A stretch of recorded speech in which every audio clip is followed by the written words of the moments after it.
Caros amigos, nestes dias tão diferentes, onde estamos reescrevendo novas diretrizes de ação perante a vida, não podemos deixar de nos lembrar de dois recursos preciosos disponíveis para todos nós: a oração e a água fluidificada. Aproveitemos o ensejo de assistir à palestra pública, que logo entrará no ar, e coloquemos um pouco de água para receber os eflúvios salutares decorrentes da oração e da meditação. Emmanuel, no livro Segue-me, da Lavra Mediúnica de Francisco Cândido Xavier, disse-nos que a prece intercessória e o pensamento de bondade representam irradiações de nossas melhores energias. A criatura que ora ou medita exterioriza poderosas forças que, ao influenciar em uma singela taça de linfa potável, condensam princípios salutares que aliviam e sustentam, ajudam e curam.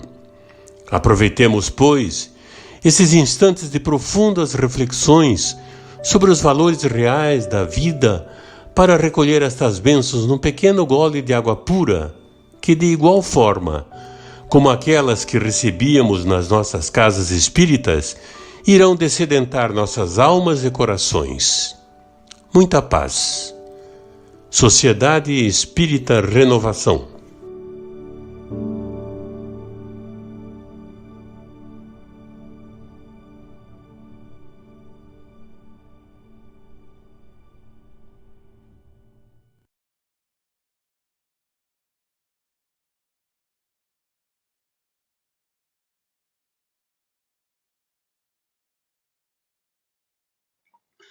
Olá, meus irmãos. Olá, minhas irmãs. Que Jesus nos abençoe. Nesta oportunidade, daremos algumas reflexões da importante parábola chamada a parábola do joio e do trigo. Jesus se utilizava muito desse recurso. O recurso da narrativa de parábolas é uma narrativa alegórica, é um ensinamento para a posteridade. Ela tem um significado oculto. Transmite uma mensagem direta por comparação ou analogia e encerra sempre um preceito moral, um preceito religioso, que não é compreendido muitas vezes no momento da parábola e só vai ser compreendido muito tempo depois. E por que Jesus se utilizava dessa forma de ensinar? Os discípulos perguntaram a ele, e está registrado no Evangelho de Mateus, no capítulo 13, versículos 10 a 13. Jesus responde aos discípulos que a eles era dado conhecer os mistérios do reino dos céus, mas àqueles outros não era concedido.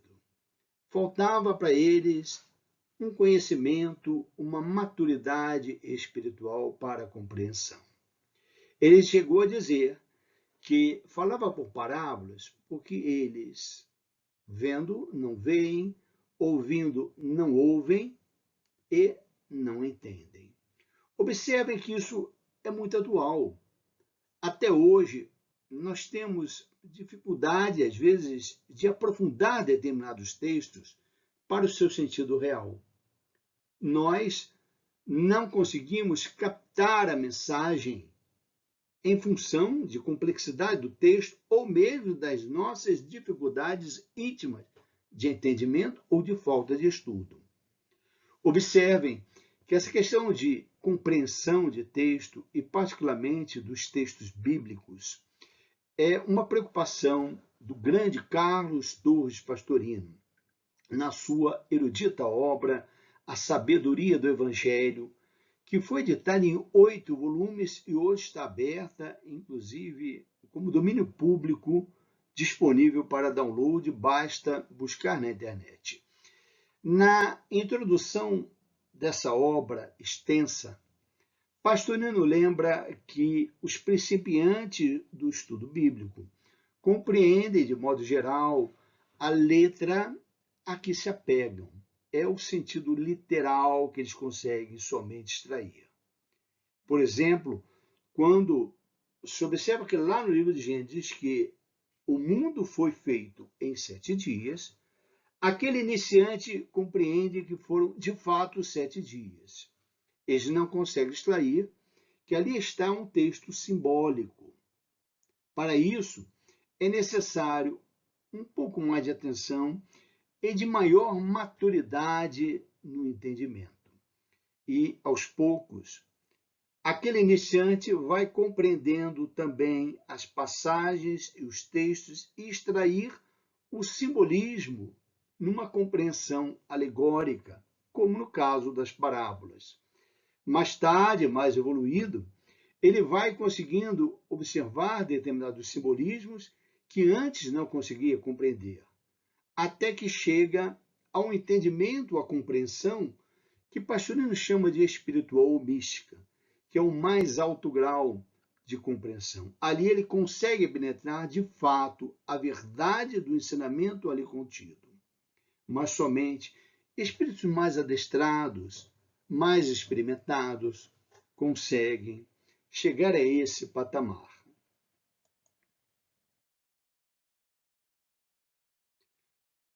Mas todas as vezes que a gente vai estudar algum texto bíblico à luz do entendimento espírita, é fundamental que a gente trabalhe com determinadas premissas para o entendimento.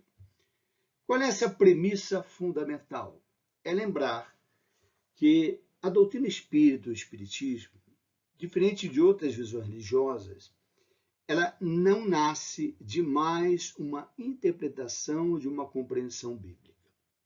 A doutrina espírita nasce a partir de fenômenos de comunicação do mundo chamado mundo espiritual com o mundo aqui da Terra, o mundo dos encarnados.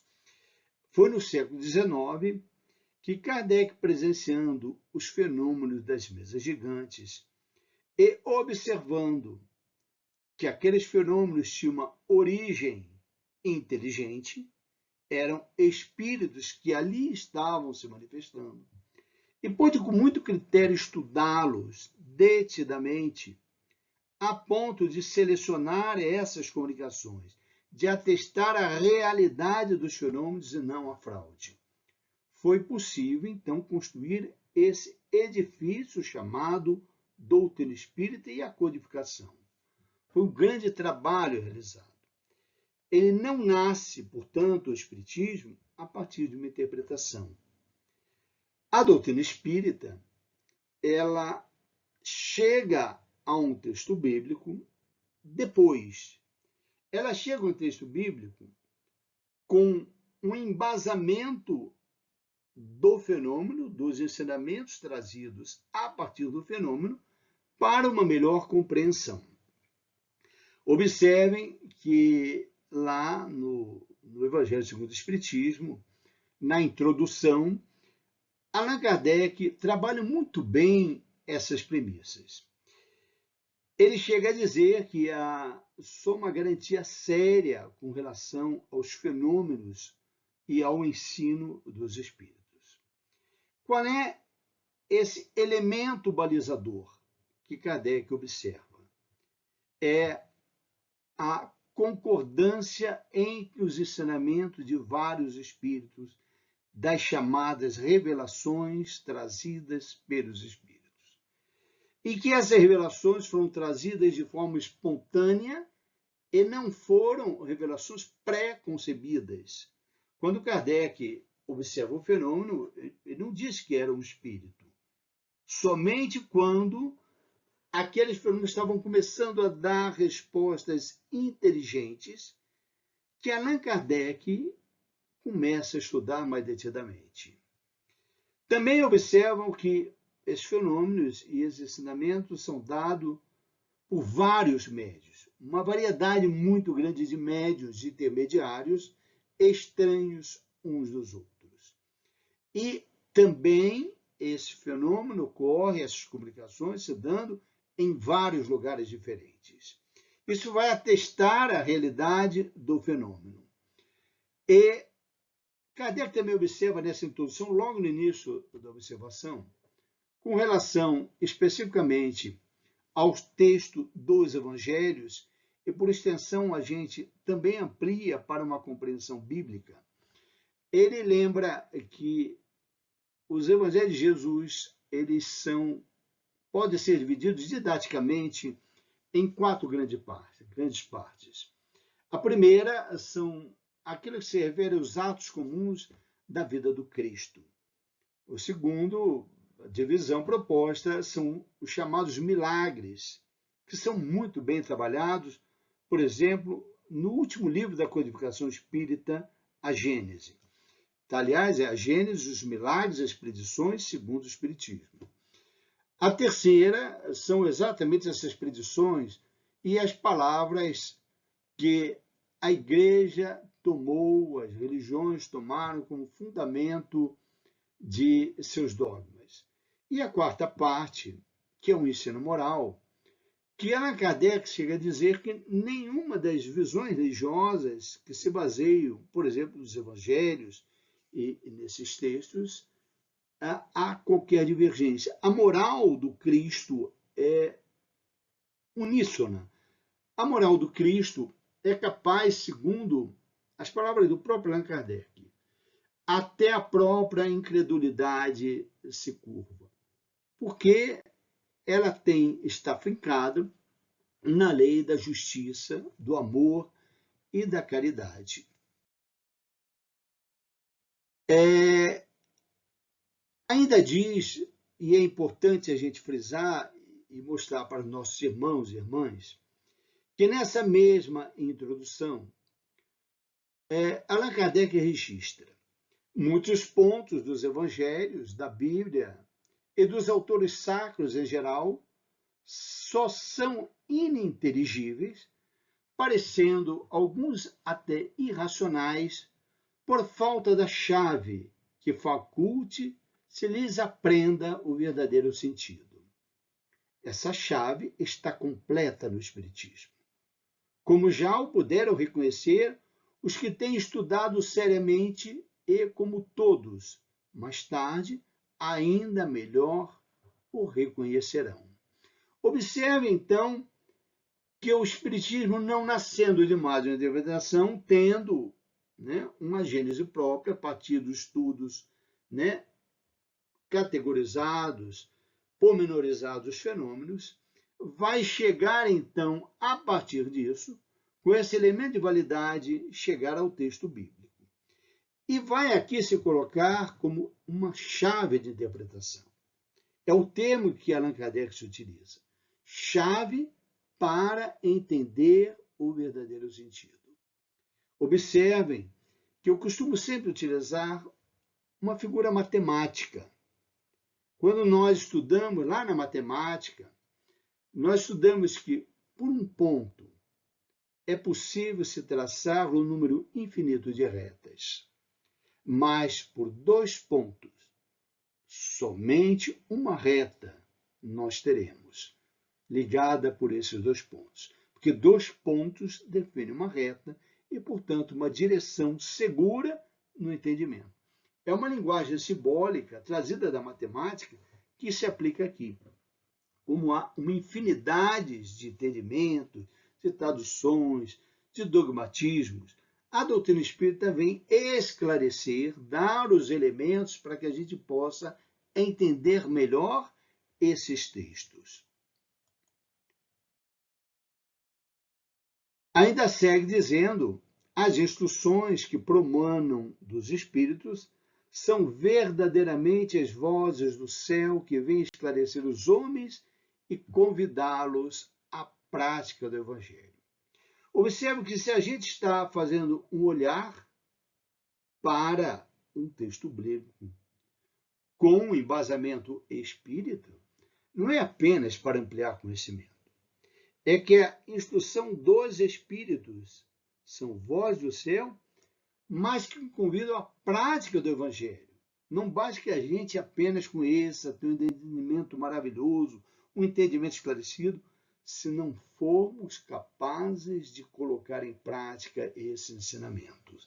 E esse é o convite permanente dos benfeitores espirituais com relação aos textos bíblicos. Há, portanto, um elemento essencial validador.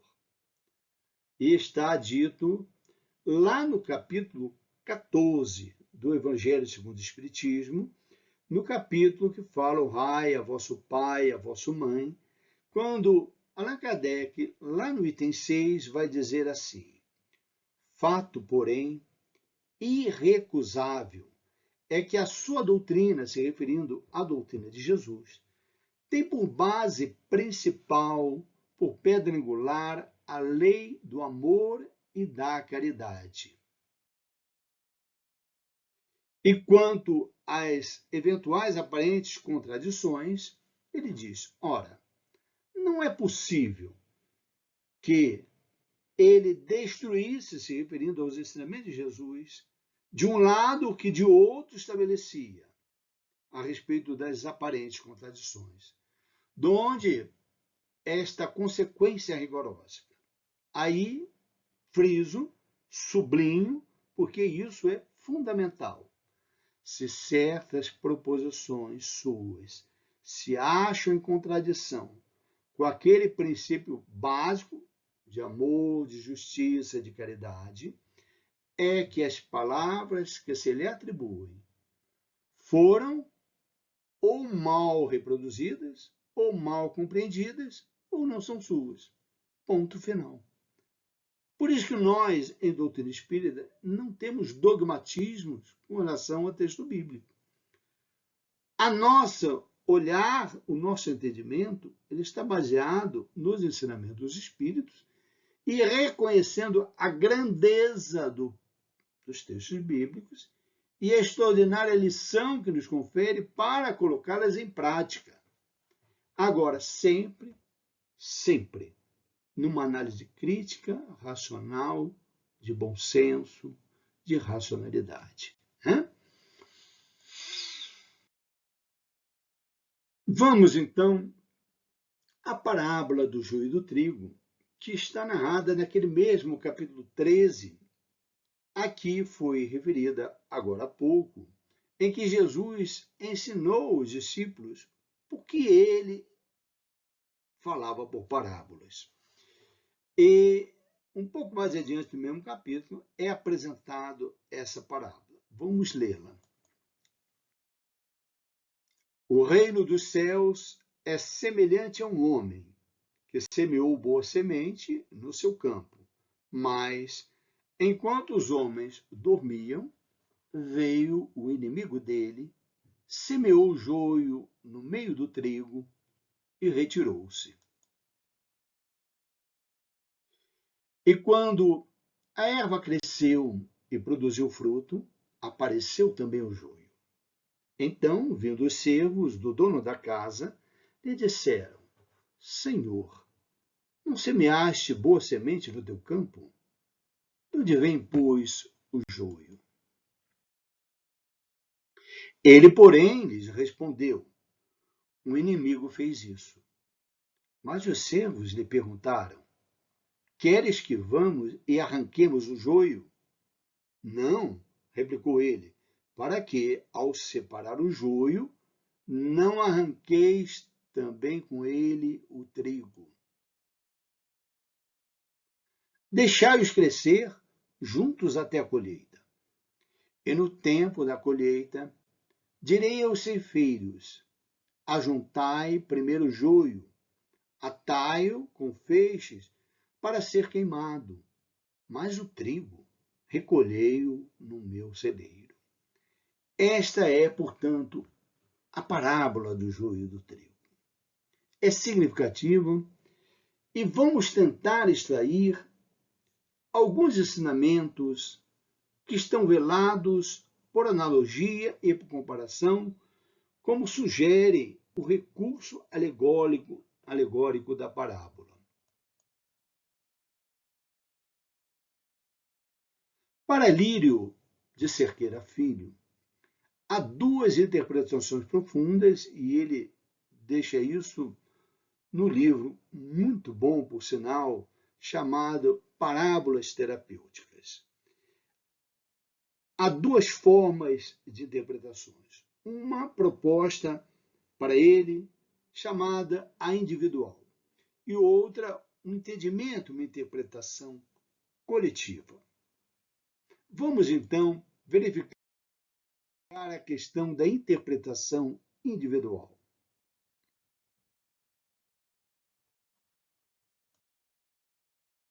Vamos lá.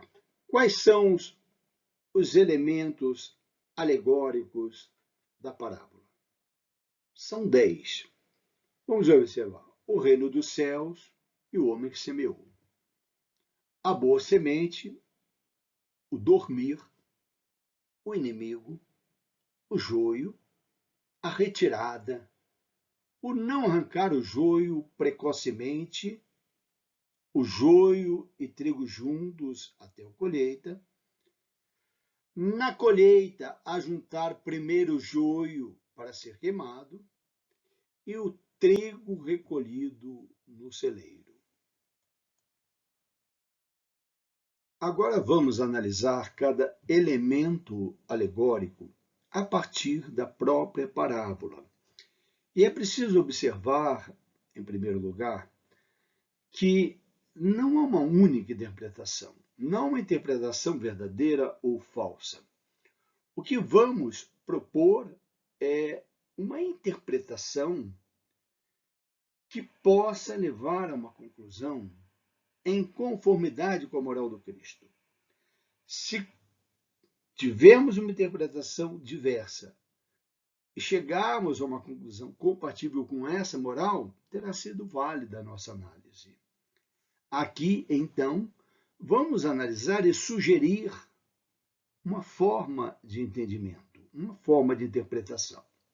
Sugerimos, por exemplo, que o reino dos céus está ligado a esse homem que semeou boa semente. O homem que semeou boa semente, ligado ao reino dos céus, entendemos que seja o próprio Criador, Deus. A questão 1 do Livro dos Espíritos. Inteligência suprema, causa primeira ou primária de todas as coisas. E que semeia boa semente. Ora, é impossível que Deus, com seus atributos, Deus, com a sua perfeição, vá semear uma semente que não seja boa. Seria uma inconsistência lógica. O campo entendemos aqui como a criação, e particularmente dentro da criação, aquelas criaturas que estão na condição já de desenvolver o seu senso moral. Aquelas criaturas que têm capacidade de racionalizar, de raciocinar. Portanto, o espírito. E lembramos que o espírito também é chamado de centelha divina. Sim, essa centelha divina é sim uma boa semente. O espírito, criado simples e ignorante, destinados a uma perfeição, ainda que relativa, passo a passo vai trabalhando numa trajetória evolutiva em que vai melhorando as formas de ser, o seu comportamento, o seu entendimento. Portanto, vai germinando a boa semente, aquela centelha divina, aquela que tem a capacidade de desenvolver a consciência.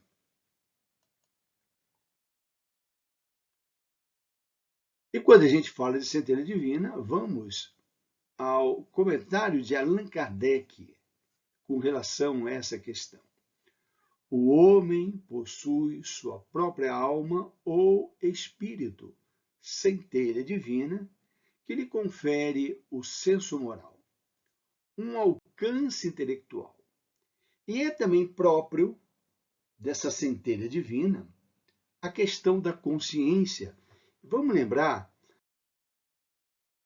na questão 621, Allan Kardec pergunta aos espíritos onde está escrita a lei de Deus, ou em algumas traduções onde é escrita a lei de Deus. E os espíritos respondem na consciência.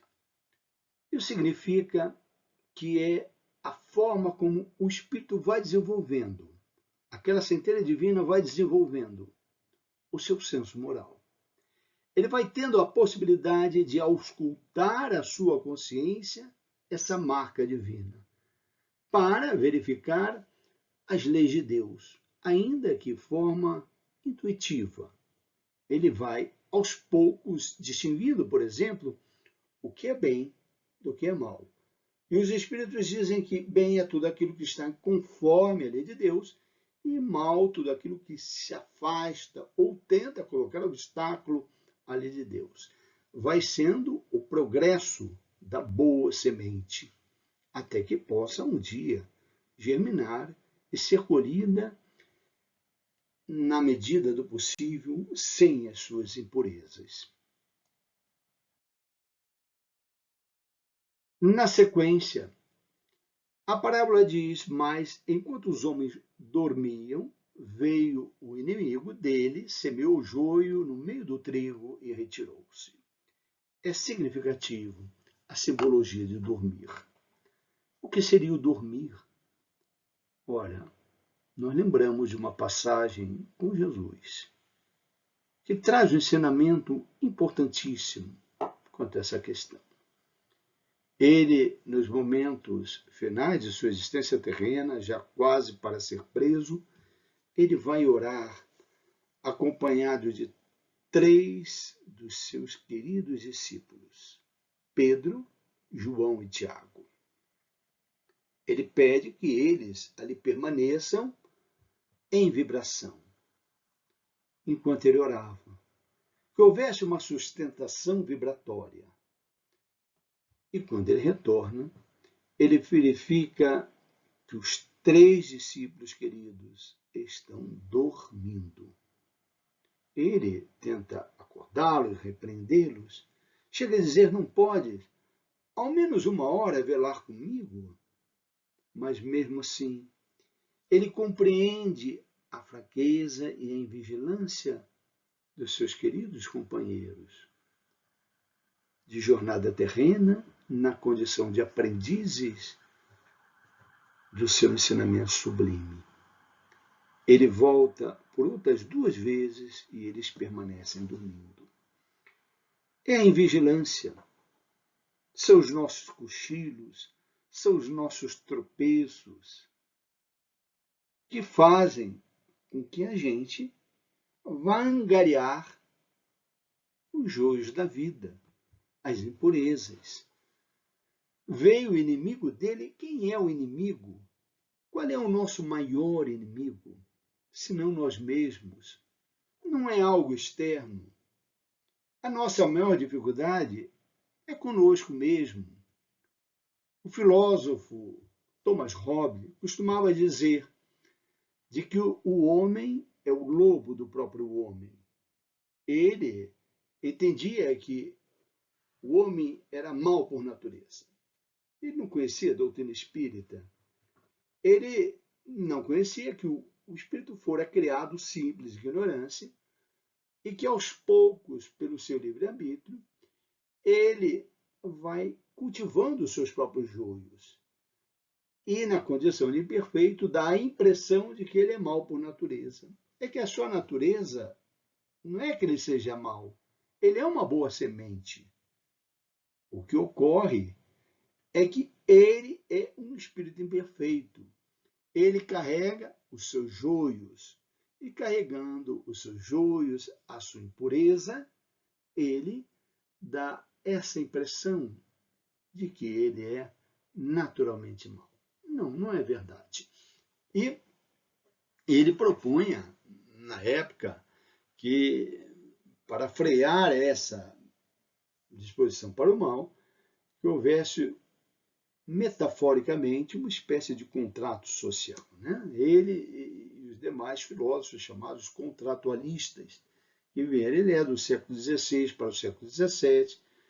Depois teve John Locke, também contratualista, do século XVII e do século XVIII, Jean-Jacques Rousseau. Todos eles observaram um fenômeno muito semelhante, que é a imperfeição do espírito. E essa imperfeição faz com que a gente durma, que a gente não vigie o suficiente e seja o nosso próprio inimigo, as nossas imperfeições. Nós damos guarida, mesmo nos processos de influenciação espiritual negativa, está em nós a causa dessa desconexão ou dessa afinidade com aqueles que têm acesso espiritual conosco. E semeou o joio, porque é isso que semeia o joio, as impurezas, a planta daninha, no meio do trigo e depois retirou-se. O que significa essa retirada? Alírio Cerqueira Filho propõe que essa retirada é, na verdade, uma máscara do nosso ego. É quando o ego está ali na condição de joio e nós escamoteamos, nós vestimos as nossas máscaras quando a gente não se apresenta da forma como realmente a gente é. São os processos tanto de fuga, daí a retirada. Quantos de nós não se retira da realidade? Quantos de nós não apronta e depois, na hora de assumir a sua responsabilidade, não é conosco? A gente se retira, a gente veste uma máscara, a gente não quer saber.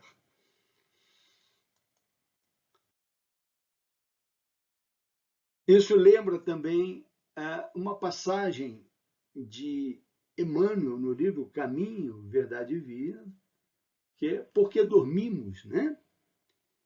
E o benfeitor espiritual, pela psicografia do nosso querido Chico Xavier, nosso saudoso Chico, diz: quanto a ti, que ainda te encontras na carne, não durmas em espírito, desatendendo aos interesses do Redentor. Levanta-te, esforça-te, porque é no sono da alma que se encontram as mais perigosas tentações através de pesadelos ou fantasias. Repare que essas fantasias são também processos de fuga, são processos de escape. Portanto, olha como é perigoso esse simbolicamente dormir. Estejamos atentos, vigilantes, acordados, esforçando-os, como diz o benfeitor Emmanuel, porque é no sono da alma que se encontram as perigosas tentações. Afastemos essas tentações.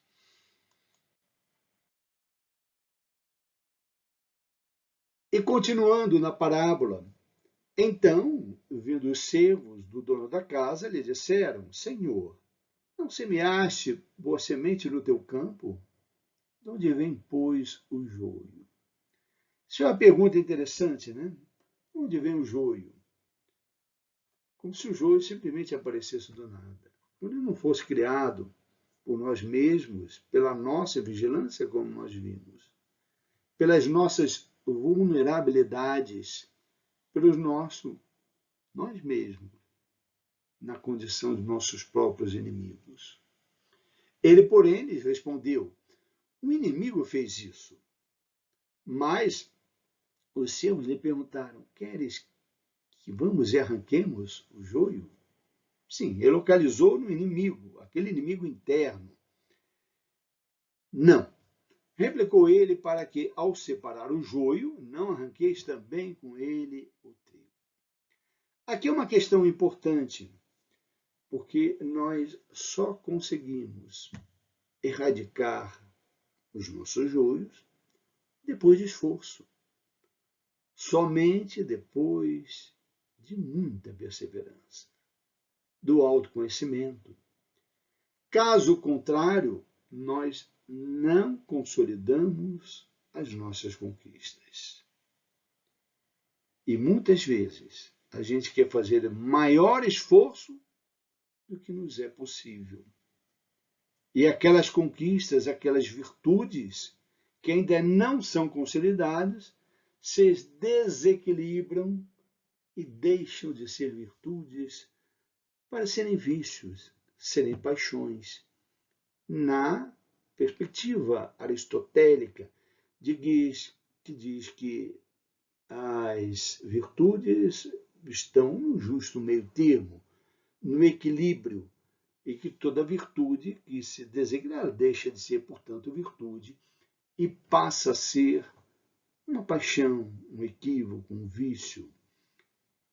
É, portanto, um momento certo da gente realmente se despojar do nosso trigo.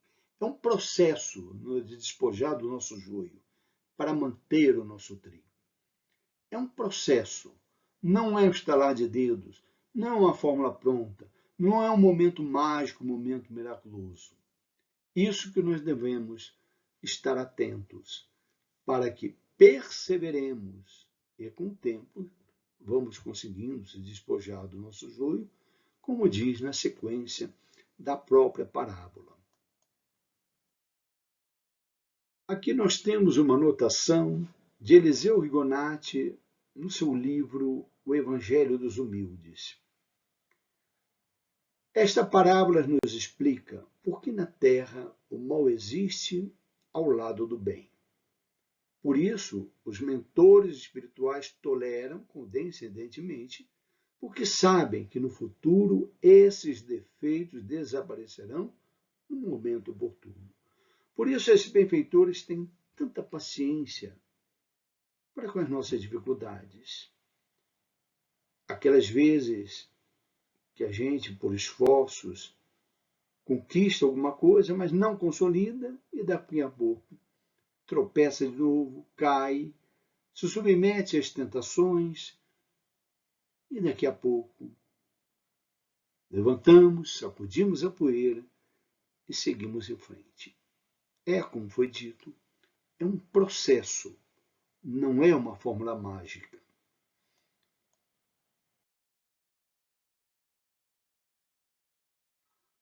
E continuando na parábola, deixei-os crescer juntos até a colheita. E no tempo da colheita direi aos ceifeiros: ajuntai primeiro o joio, atai-o em feixes para ser queimado. Mas o trigo recolhei-o no meu celeiro. No final desse processo, aí sim, consolidadas as virtudes, as conquistas morais, aí nós teremos condições de pegar de fato os nossos defeitos e transformá-los em cinza, queimá-los por completo. Nós, à medida que vamos crescendo espiritualmente, moralmente, nós vamos fazendo esse processo de queima daquilo que é impureza. Os espíritos vão caminhando na sua evolução num processo dessa forma. E o trigo? Bem, o trigo recolhia no meu celeiro. Qual é o celeiro do reino dos céus? São os tesouros verdadeiros, aqueles que as traças não corroem, que os ladrões não roubam, que são os valores conquistados e eternos, que não são capazes mais de retrogradar. Esse trigo, no celeiro do Senhor, é a bem-aventurança, é a libertação do espírito, é o conhecimento da verdade, é quando o espírito desperta a sua consciência para o amor universal e se torna, pouco a pouco, um espírito representante exatamente da divindade. Daí Jesus tem dito: eu e o Pai somos um. Era um espírito que estava no mais alto grau evolutivo, era um espírito puro, e que fez, obviamente, toda essa trajetória, onde ele ali não tem mais qualquer tipo de joio, qualquer tipo de impureza. Todas elas já foram queimadas. Não há mais o que se falar de joio. Essa é a proposta. Porque a nós nos é dado essa possibilidade de entendermos quais são as nossas opções na vida, quais são as nossas escolhas que vão permitir que a gente vá, pouco a pouco, se desfazendo de nossas impurezas, para que um dia a gente não tenha mais impurezas e possa queimá-las por completo.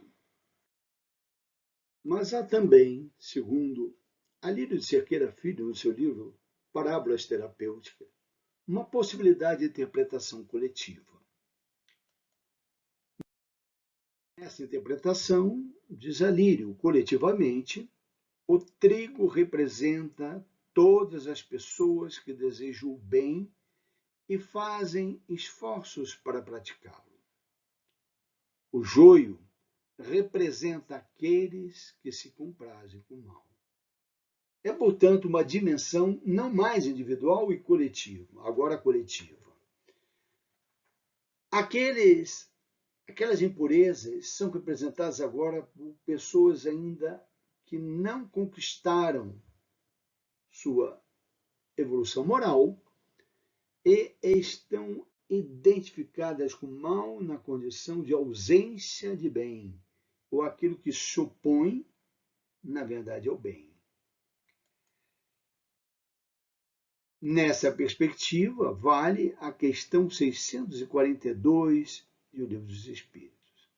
Será suficiente não se fazer o mal para ser agradável a Deus e segurar uma situação futura? Os Espíritos dão a dimensão maior ainda dessa questão do mal. Não, é preciso fazer o bem, é uma necessidade do Espírito, né? No limite das próprias forças, pois cada um responderá por todo o mal que tiver ocorrido por causa do bem que deixou de fazer. Observem que no limite das próprias forças. Lembra aquela proposta da parábola de que é preciso, naquele momento, ainda não separar o joio do trigo, sob pena de eu também jogar o trigo fora? Pois é nesse sentido que eles colocam que é um limite das próprias forças. É um processo de amadurecimento. Cada um responderá por todo o mal que tiver ocorrido por causa do bem que deixou de fazer. Então, se comprazer com o mal é também deixar de fazer o bem.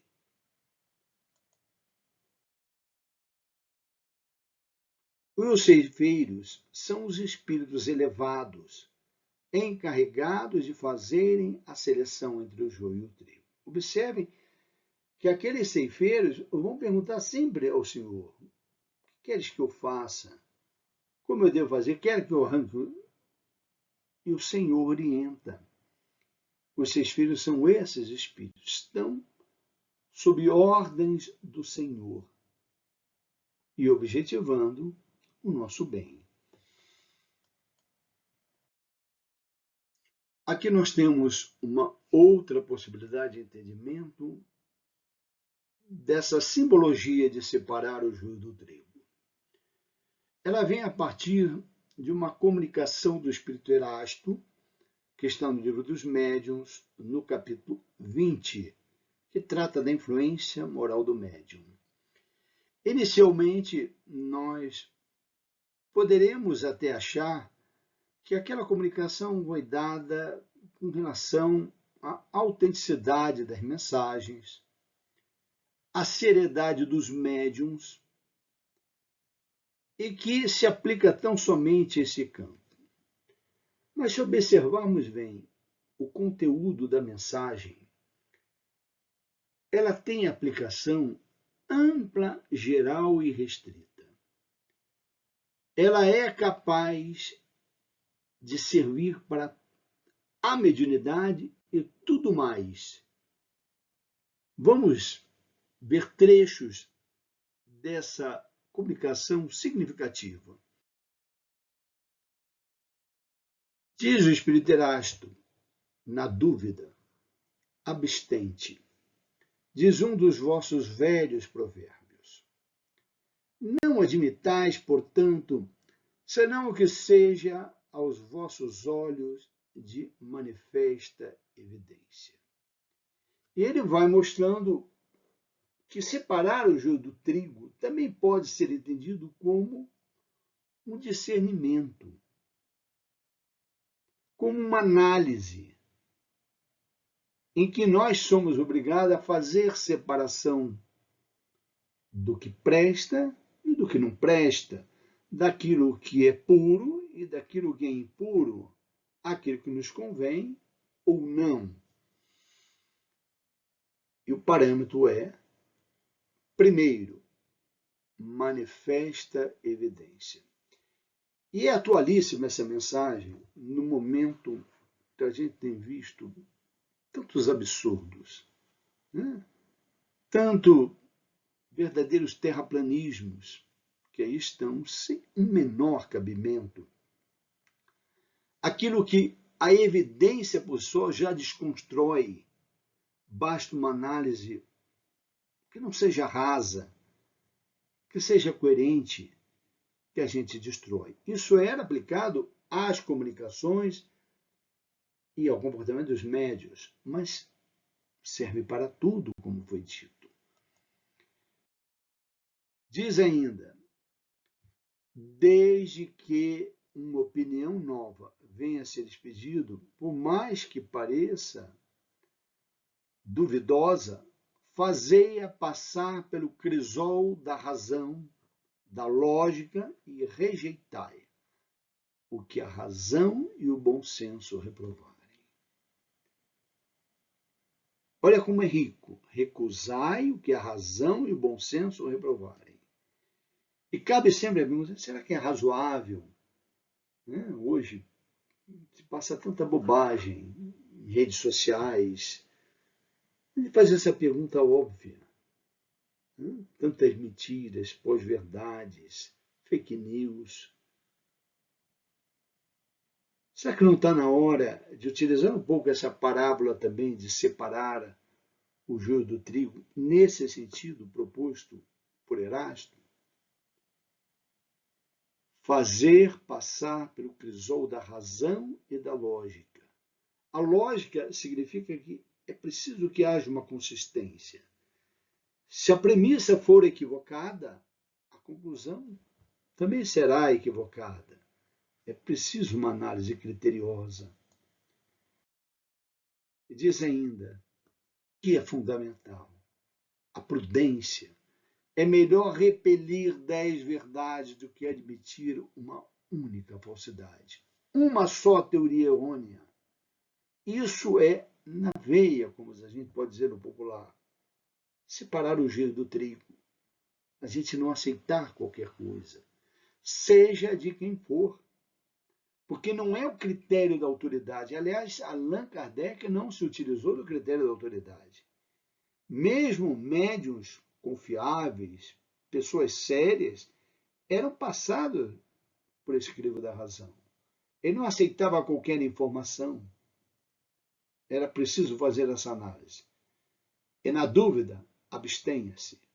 Procure saber um pouco mais. Deixa para um momento posterior. Se informe mais. Melhor repelir 10 verdades que admitir uma única falsidade. O que mostra que a doutrina espírita, por exemplo, não tem compromisso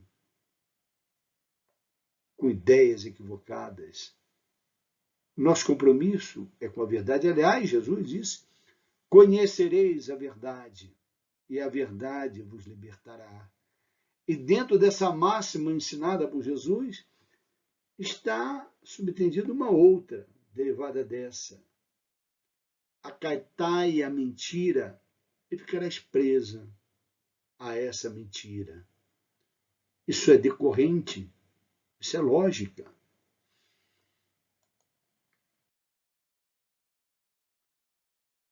Agora, no livro Para Uso Diário, do Espírito Joanes, pela psicografia de José Raul Teixeira, nós temos uma outra separação do joio do trigo, para tudo mais. Diz Joanes: você deverá então aprender a ajuizar melhor as situações pelas quais tenha que passar.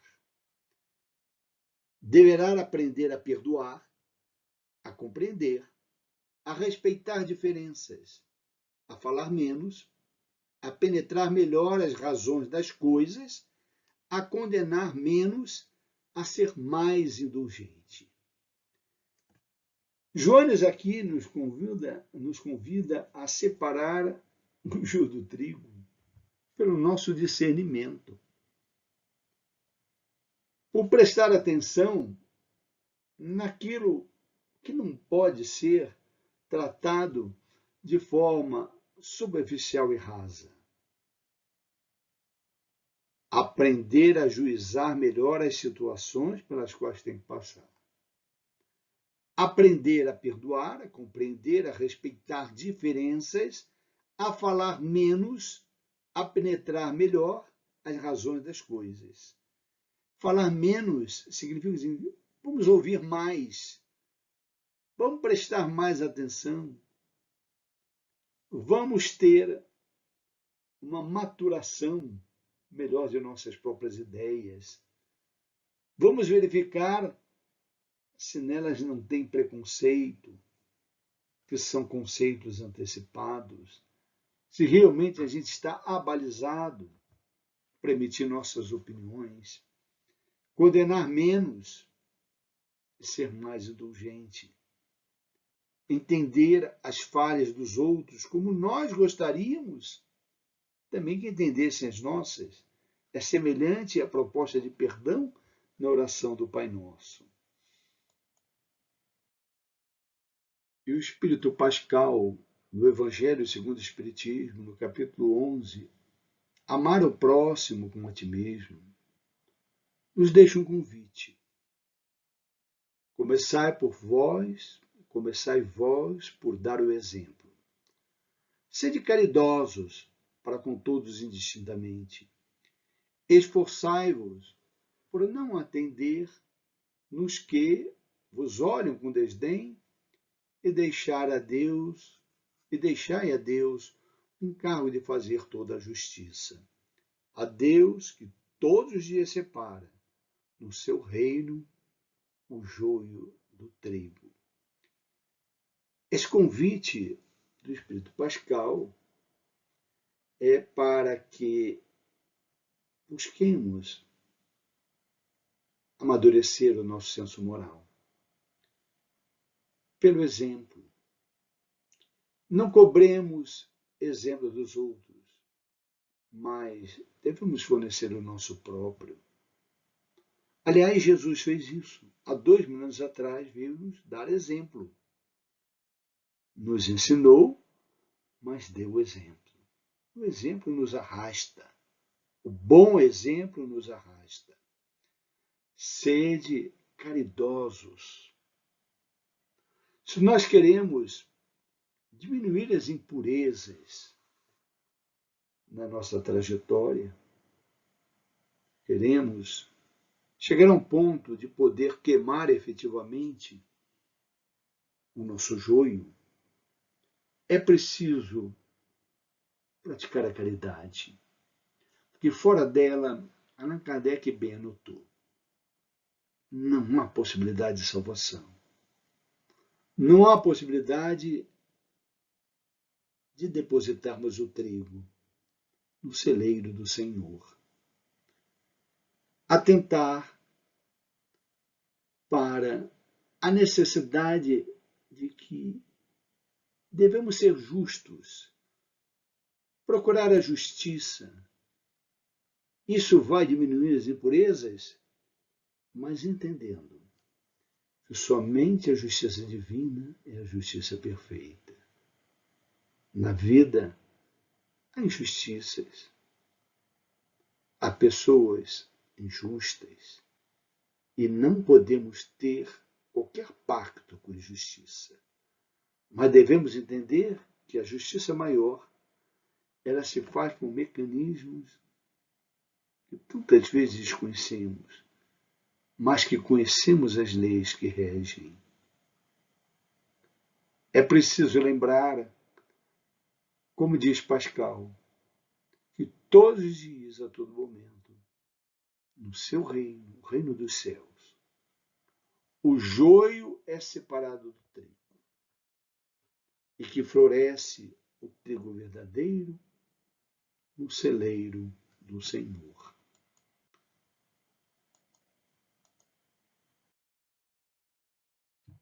Por fim, desejo a todos que esta proposta de interpretação da parábola do joio e do trigo tenha sido útil para um discernimento mais adequado, para as nossas escolhas, as nossas decisões, para o desenvolvimento e o nosso crescimento espiritual.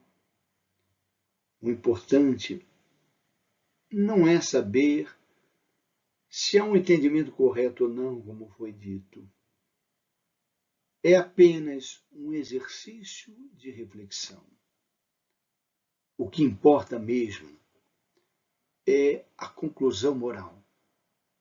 Era para que recebemos esse tipo de informação. Porque Jesus nos forneceu isso para o nosso crescimento, por amor a nós. Vamos viver esse amor de Jesus. Vamos amar-nos uns aos outros, como Ele nos amou, e estaremos nos depurando. Estaremos cultivando o nosso trigo e deixando o nosso joio. Fiquem com Deus. Que Jesus nos abençoe. Até a próxima.